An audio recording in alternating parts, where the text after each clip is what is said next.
Hello friends, ಅನಂತ ಪದ್ಮನಾಭ ದೇವಸ್ಥಾನದಿಂದ ವಸ್ತುರ್ಗದ ಹತ್ರ ಹಾಲ್ ರಾಮೇಶ್ವರ ಸ್ವಾಮಿ ಪುಣ್ಯಕ್ಷೇತ್ರ ಅಂತ ಇದೆ. ಇಲ್ಲಿಗೆ ಬಂದ್ವಿ ಫ್ರೆಂಡ್ಸ್. ಇದು ತುಂಬಾ ಹಳೆ ಕಾಲದ ದೇವಸ್ಥಾನ. ಹಾಲ್ ರಾಮೇಶ್ವರ ಸ್ವಾಮಿ ಅವರ ದರ್ಶನ ಮಾಡ್ಕೊಂಡ್ವಿ. ನೆಕ್ಸ್ಟ್ ಬ್ಯಾಕ್ ಸೈಡ್ ಅಲ್ಲಿ ಗಂಗಾದೇವಿಯವರ ದೇವಾಲಯ ಇದೆ. ಇದೇ ನೋಡಿ ಫ್ರೆಂಡ್ಸ್, ಗಂಗಾದೇವಿಯವರ ದೇವಾಲಯ.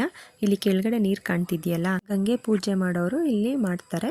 ಮತ್ತೆ ಸಂತಾನ ಫಲ ಬೇಕು ಅಂದವರು ಇಲ್ಲಿ ಬಂದು ಕೇಳ್ತಾರಂತೆ. ಯಾವುದೇ ರೀತಿ ಕೆಲಸ ಕಾರ್ಯಗಳಾಗಬೇಕಾದ್ರೂ ಕೆಲವರು ನಂಬಿಕೆ ಇಟ್ಟು ದೇವಿ ಹತ್ರ ಬಂದು ಕೇಳ್ತಾರಂತೆ. ಮೈಸೂರು ಮಹಾರಾಜರು ಇಲ್ಲಿಗೆ ಬಂದೋದ್ಮೇಲೆ ಅವರಿಗೆ ಸಂತಾನ ಫಲ ಆಯ್ತು ಅಂತ ಹೇಳ್ತಾ ಇದ್ರು. ಗಂಗಾದೇವಿ ದೇವಸ್ಥಾನದ ಒಳಗಡೆ ಇರೋ ನೀರು ಈ ರೀತಿ ಗಂಗಾದೇವಿ ಕೈಲಿ ಬಿನ್ಗೆ ಇದೆಯಲ್ಲ, ಇಲ್ಲಿಂದ ಕಲ್ಯಾಣಿ ಸೇರ್ತಾ ಇದೆ. ಇದಂತೂ ನೋಡ್ಲಿಕ್ಕೆ ಅಚ್ಚರಿ ಅನ್ನಿಸ್ತಾ ಇತ್ತು. ಈ ನೀರು ಬಂದು ಕಲ್ಯಾಣಿ ಸೇರ್ತಾ ಇದೆ. ಎಲ್ಲಾ ಸೀಸನ್ನಲ್ಲೂ ನೀರು ಇದೇ ರೀತಿ ಇರುತ್ತಂತೆ. ಇಲ್ಲೊಂದು ನಂದಿ ವಿಗ್ರಹ ಇದೆ. ತುಂಬ ಜನ ಇಲ್ಲಿಗೆ ವಿಸಿಟ್ ಮಾಡ್ತಾ ಇದ್ರು ಫ್ರೆಂಡ್ಸ್. ಈ ವಿಡಿಯೋ ಇಷ್ಟ ಆದರೆ like, share, comment and subscribe. Next ವಿಡಿಯೋದಲ್ಲಿ ಸಿಗ್ತೀನಿ. Bye friends, thank you for watching.